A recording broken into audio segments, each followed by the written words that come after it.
Fala, Percivalzada, beleza? Aqui quem fala é Rafael Benítez. Vou estar ensinando a vocês como baixar efeitos sonoros grátis.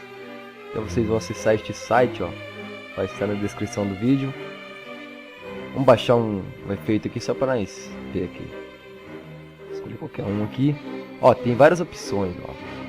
Esses menus aqui tudo é feito, ó. Então vamos pegar esse aqui, ó, Cartoon.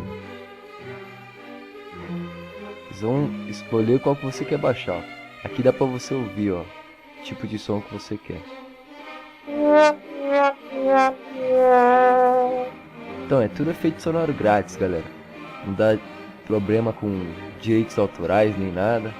Então vocês vamos baixar um aqui rapidão, só pra testar. Vocês vão clicar aqui no azul aqui, ó. Vou clicar e vai estar aqui embaixo o download, ó.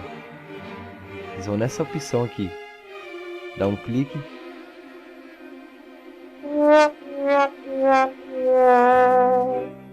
Então vai aparecer esse aqui, ó. Vocês vão clicar com o botão direito e vai em salvar vídeo como.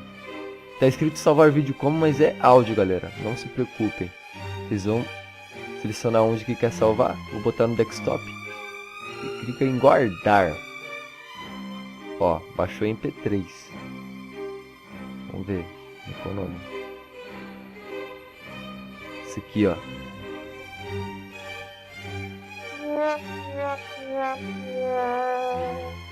Viu, galera? Como é que é fácil fazer isso? Então é isso, galera. Espero que tenham gostado dessa videoaula. Então usem aí com moderação. Vai aparecer 2 vídeos aí na tela.